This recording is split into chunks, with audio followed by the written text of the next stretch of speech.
Now, one of the really important components of this is also the branding and the marketing of the region.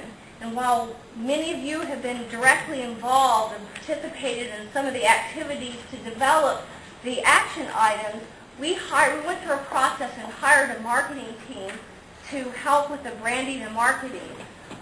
It was actually a group that joined ranks together, Karcher Creative and Bottom Line Marketing. And we actually have two of the marketing team together, Grant Bergman and Terry Parrish. And Grant, could you come on up?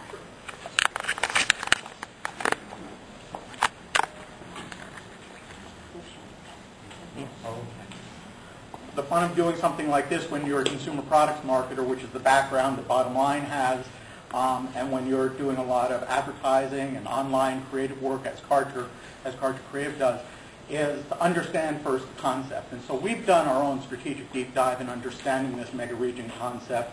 We've been able to be part of the process through the workforce and infrastructure meetings.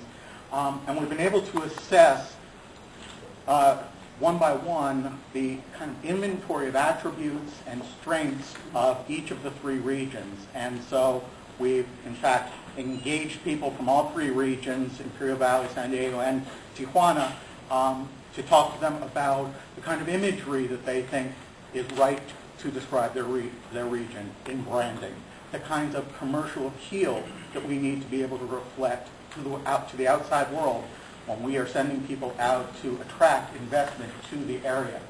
The important thing here is to understand what our brand is and what our brand isn't, what are our strengths and what are things on which we cannot compete. And the fact of the matter is there's a wealth of strengths for this combined mega region area. And then finally, coming up with a name that means something to the outside world that's a little bit more descriptive than the mega region, which we think is a nice concept, but probably does not roll trippingly off the tongue. And so that's where we then are starting to transition now in our work, is to that point where we have the positioning concept, where we're able to talk about what is so wonderful about this area, how do the areas work together, and start generating a name, a logo, a presentation, so that when a Julie Meyer-Wright or a Tim Kelly or a Miguel Blasco go out on a foreign trade mission of some sort, they can speak from the same script and describe the combined attributes of the region in a way that's compelling and memorable for the outside world. Just a little bit from a process point of view, we've been conducting individual interviews, and there's a few folks in the room here today who we have interviewed. Again, making sure that we have business leaders, EDC leaders, and people who are involved in business from all three areas. So we've had a handful from Imperial Valley, Mexico, and San Diego. We've attended the workforce and infrastructure workshops. We've conducted our own branding workshops, again, 3 workshops, 1 in each of the regions. We've already interviewed a number of companies that either have made commitments to come to this area or have been considering coming to the area. We have a few more of those to go.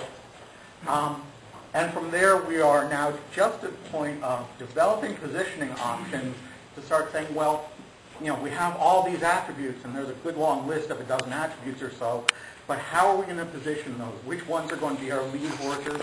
Which ones are going to be supporting points that then drive into a logo, a tagline, a name, and a rallying cry for the troops when they go on the road and get business into the area? Is that done? Yes, thank you.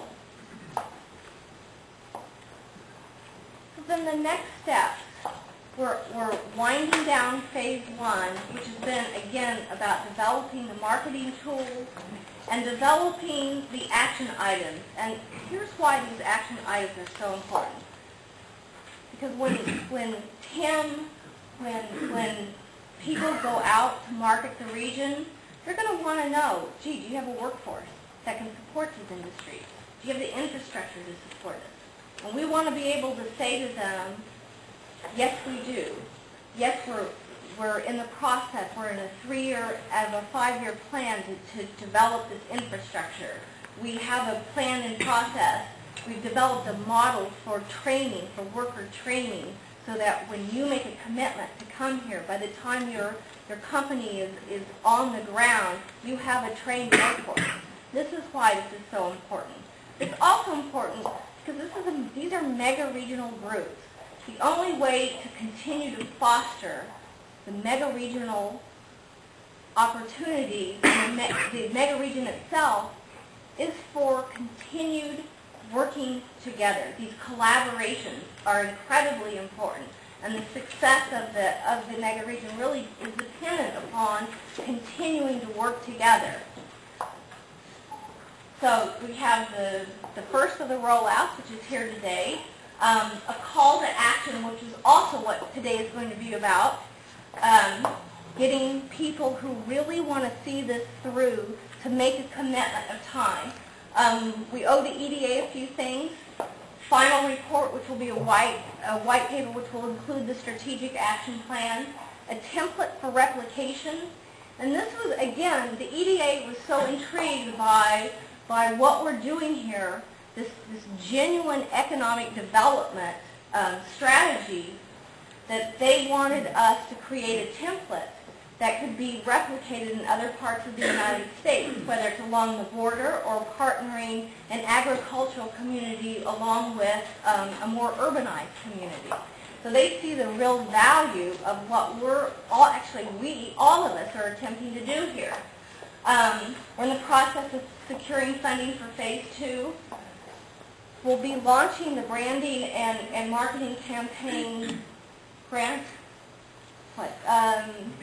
mid-February, and then hopefully sometime, once we have this up and running and figure out strategizing how we're going to really market ourselves on a collaborative basis, we're going to roll out a mega-region summit as a way of announcing to the world that we're open for business. And finally, I want to pay special thanks to all of the organizations who sponsored Phase 1, who made contributions of the matching funds. We couldn't have done this without you, and so we'd like to pay special thanks to AT&T, Bank of America, Raleigh Inn, Imperial County, Imperial Irrigation District, Imperial Valley Joint Chambers, SANDAG, San Diego County Water Authority, San Diego Workforce Partnership, SCG&E, and of course R2EDC. Again, this has been a very important contribution. We would not have received the grant had it not been for your help, and I appreciate all of this. Now, I'm mindful of time because our first speaker actually has to leave. And our first speaker today is Matt Crow. Matt Crow is the Deputy Assistant Secretary for the Economic Development Administration, which is part of the Department of Commerce.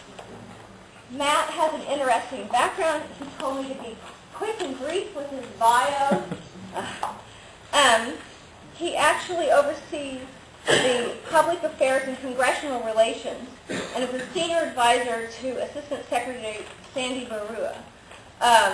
He also is the executive producer of EDA's nationally televised program, Economic Development Today.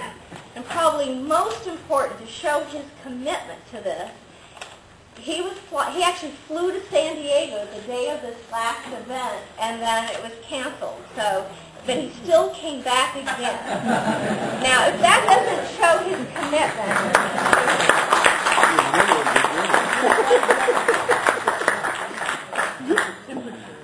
Christina, thank you, but it's not like having to go to Buffalo. It is Southern California, so thank you very much, Christina.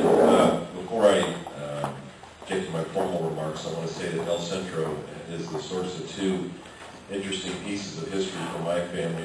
Both my dad and my stepdad were Navy pilots. My stepdad, Dale Crow, he flew the Blue Angels from 1953 to 1955, so he flew us El Centro, was on the team, and used to tell me how by 11:30 in the morning they had to shut down flight operations because of the heat, and we couldn't touch the aircraft. It was dark hot.